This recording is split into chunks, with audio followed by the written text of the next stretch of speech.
غار ہرا عرب کے تاریخی اور عصری مقامات میں سے ایک ہے جو مسلمانوں کے لیے اہم ہے۔ یہ مقام اس لیے بہت اہمیت کا حامل ہے کہ یہیں حضرت محمد صلی اللہ علیہ وسلم پر وحی کا پیغام پہنچا۔ غار ہرا کی تاریخ اور اہمیت جاننے کے لیے ہمیں اس کے تاریخی پس منظر کو دیکھنا ہوگا۔ جبل النوری کو روشنی کی پہاڑی یا روشنی کا پہاڑ کے نام سے جانا جاتا ہے۔ جبل النوری پہاڑ غار ہرا کے لیے مشہور ہے۔ غار ہرا، جو مکہ شریف سے کچھ کلومیٹر دور واقع ہے، قدیم زمانے سے ہی ایک اہم تاریخی مقام رہا ہے۔ اس غار کو اسلامی تاریخ میں ایک بہت اہم مقام تصور کیا جاتا ہے۔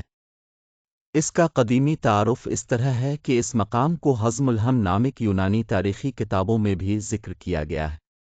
اس کا نام ہیرا، جواہرات سے آیا ہے۔ غار ہرا کی تاریخ بہت پرانی ہے۔ غار ہرا کا ذکر قرآن کریم میں متعدد بار آیا ہے۔ سورہ نجم میں اللہ تعالیٰ فرماتے ہیں وَلِقَدْ أَنزَلْنَا نَلَوْئِتْ بِعَوْنَتْ وَمَيَا وَفَرَبْ نَيَا نَلِوَا الْفَسَابْنِ، اور ہم نے اب پر کھلے ہوئے آیات نازل کی ہیں اور اس کے کافر نہیں ہوتے سوائے فاسقوں کے۔ ترجمہ نجم 29:46۔ جبل نور کی بلندی تقریباً 600 میٹر ہے اور غار ہرا اس کی ڈھلوان پر واقع ہے۔ اس کی لمبائی تقریباً 3.7 میٹر 12 فٹ اور چوڑائی 1.60 میٹر 5 فٹ 3 انچ ہے۔ یہ 270 میٹر 890 فٹ کی بلندی پر ہے۔ غار ہرا کی تاریخ کا ایک اہم لمحہ وہ بھی ہے جب اس مقام پر پیغمبر اسلام نے اللہ تعالیٰ کے فرشتہ جبرائیل کے ذریعے اپنی پہلی وحی حاصل کی تھی۔ یہ تاریخی واقعہ تقریباً 610 عیسوی کا ہے، لیکن سب سے زیادہ قابل ذکر روایت یہ ہے کہ پیغمبر اسلام نے غار ہرا میں 40 سال تک تنہائی اختیار کی تھی۔ غار ہرا کی تعمیر کا کوئی تاریخی ثبوت نہیں ہے، تاہم یہ خیال کیا جاتا ہے کہ یہ غار فطری طور پر بنایا گیا تھا۔ یہ ممکن ہے کہ غار کو پہلے لوگوں نے استعمال کیا ہو، لیکن یہ بھی ممکن ہے کہ یہ غار خالی پڑی تھی جب پیغمبر اسلام صلی اللہ علیہ وسلم نے اسے اپنی عبادت گاہ کے طور پر استعمال کرنا شروع کیا۔ غار ہرا کی تعمیر کے بارے میں ایک روایت یہ ہے کہ پیغمبر اسلام صلی اللہ علیہ وسلم نے اسے اپنے دستانے سے کھودا تھا۔ اس روایت کی کوئی تاریخی سند نہیں ہے، لیکن یہ ایک مشہور روایت ہے جو مسلمانوں کے درمیان رائج ہے۔ غار ہرا کا اندرونی حصہ بہت سادہ ہے۔ اس میں کوئی سجاوٹ نہیں ہے۔ غار کی دیواروں پر کچھ کھوکھلے ہیں جن میں سے پیغمبر اسلام صلی اللہ علیہ وسلم نے اپنے دستانے اور عصا ٹھہرایا تھا۔ غار ہرا کو اب ایک چھوٹے سے گنبد کے ذریعے ڈھانپا گیا ہے جسے 1985 میں سعودی حکومت نے تعمیر کیا تھا۔ گنبد کے اندر ایک چھوٹی سی مسجد ہے جہاں مسلمان نماز پڑھ سکتے ہیں۔ غار ہرا کی اہمیت کا پہلا اثر اسلام کی بنیاد رکھنے میں ہوا۔ اس وحی کی بنیاد پر پیغمبر اسلام سواد نے اسلام کی تعلیم دی اور اسلامی معاشرے کی بنیاد رکھی۔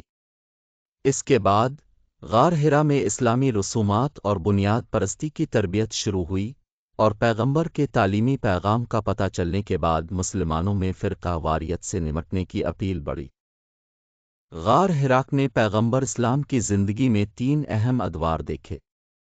پہلا دور یہ وہ دور تھا جب پیغمبر اسلام سواد نے غار ہرا میں خلوت اختیار کیا اور عبادت کی۔ دوسرا دور یہ وہ دور تھا جب پیغمبر اسلام کو اپنی پہلی وحی ملی تھی۔ تیسرا دور یہ وہ دور تھا جب پیغمبر اسلام نے اپنے صحابہ کرام کے ساتھ غار ہرا کی زیارت کی تھی۔ غار ہرا ایک یادگار مقام ہے جو پیغمبر اسلام کی زندگی اور اسلام کی تاریخ کی یادگار ہے۔ یہ ایک مقدس مقام ہے جو ہر مسلمان کے لیے احترام کا مقام ہے۔ غار ہرا آج بھی ایک مقدس مقام ہے اور ہر سال لاکھوں مسلمان اس مقام کی زیارت کرنے آتے ہیں۔ یہ زیارت ایک عظیم سعادت ہے اور یہ ہر مسلمان کے لیے ایک فرض ہے۔ غار ہرا کی زیارت کے لیے کوئی خاص ضوابط نہیں ہے، لیکن یہ ضروری ہے کہ زائرین احترام کے ساتھ پیش آئیں۔ زائرین کو غار ہرا میں داخل ہونے سے پہلے اپنے پاؤں دھونے چاہیے اور خاموش رہنا چاہیے۔ غار ہرا کی زیارت کرنے کے لیے کوئی خاص وقت مقرر نہیں ہے، البتہ رمضان المبارک کے مہینے میں یہ زیارت زیادہ ثواب والی ہے۔ غار ہرا کی زیارت کرنے کے لیے کوئی ٹکٹ نہیں ہے، البتہ زائرین کو اپنی شناخت ظاہر کرنی ہوگی۔ غار ہرا کی زیارت ہر روز صبح 9 بجے سے شام 5 بجے تک کھلی رہتی ہے۔ غار ہرا کی زیارت ایک روحانی تجربہ ہے جو ہر مسلمان کو زندگی میں ایک بار کرنا چاہیے۔ یہ ایک ایسا مقام ہے جہاں زائرین پیغمبر اسلام کی روح سے قریبی تعلق محسوس کرتے ہیں۔ غار ہرا ایک مقدس مقام ہے اور اس کی اہمیت کبھی نہیں بدلے گی۔ یہ ایک ایسا مقام ہے جو ہر مسلمان کے لیے احترام کا مقام ہے۔ غار ہرا کا مستقبل روشن ہے اور اسے مستقبل میں بھی لوگوں کی زیارت کا مرکز رہے گا۔ یہ ایک ایسا مقام ہے جو ہمیشہ اسلام کے پیغام کو زندہ رکھے گا۔